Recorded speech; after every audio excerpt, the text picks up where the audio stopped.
One विभाग के अधिकारियों ने बेतवा नदी व देवगढ़ के जंगलों में किया सर्च ऑपरेशन के तहत विदेशी पक्षियों, जलीय जीवों, घड़ियालों, मगरमच्छों की सुरक्षा को लेकर उठाए कदम। सर्च ऑपरेशन के दौरान जहां मगरमच्छ टापू पर धूप सेकते नजर आए और वहीं पर विदेशी पक्षियां।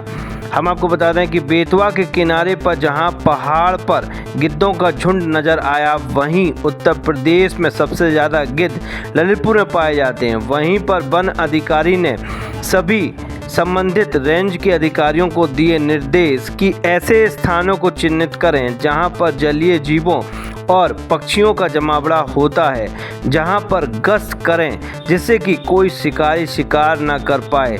सर्च ऑपरेशन के दौरान आदिवासी लोगों को भी कहा कि पेड़ों के ऊपर की शाखाओं के पत्ते न तोड़ें जिससे कि पेड़ का विकास हो सके।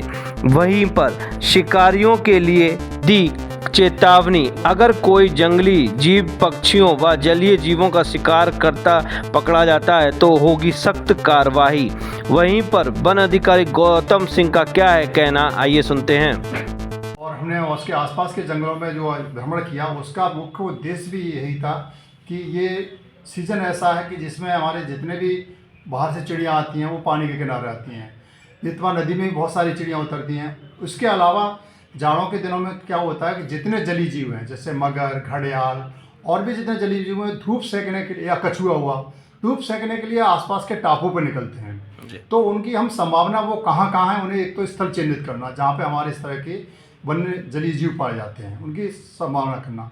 उसके बाद स्टाफ को स्पष्ट निर्देश दिए हैं कि ऐसी जगह वो ज़्यादा गश्त रखें जहाँ पे इस तरह के जीव हैं और शिकार की संभावना है। संभावना न भी हो तब भी इतना नज़र रखें कि वो कोई इस तरह का शिकार न करने पाए। विशेष रूप से जलीय जीव, जैसे कल हमने देखा बेतवा नदी में देवगढ़ के पास, उसमें काफ़ी मगर, बहुत सारे मगर हमको टापुओं पे बैठे मिले हैं धूप सेकते हुए, और उस पर टापुओं पे काफ़ी विदेशी चिड़ियाँ भी हैं। तो उनको सुरक्षित करने के लिए हमने ये अपना पूरा गश्त किया, जिसमें हमारे झांसी से आए हुए हमारे कंजड़ साहब भी साथ में थे और इस लोकल के स्टाफ भी साथ में थे। सभी को निर्देश दिए गए कि बराबर गश्त रखें, कहीं पे कोई शिकार न होने पाए। और इस तरह हमने जंगल में भी भ्रमण किया, क्योंकि जंगल में थोड़ा सा देखने को मिलता है कि हमारे आदिवासी भाई बंधु क्या करते हैं, जड़ी बूटियों का इकट्ठी करते हैं।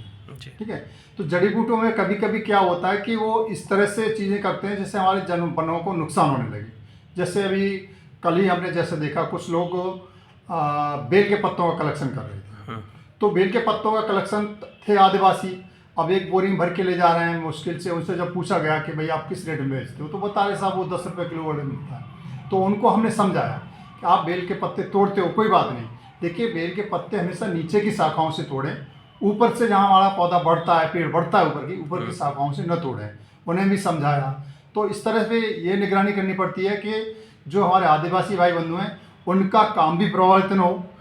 उन्हें जड़ी बूटी का कलेक्शन का जीवन का अधिकार है, उनका अधिकार भी पूर्ण है, लेकिन उनसे जंगलों को भी नुकसान हो, ये हमारा समझाने का काम उन लोगों को था। वहीं पर गिद्धों की संख्या क्या बुंदेलखंड के ललितपुर में देखी गई है क्या?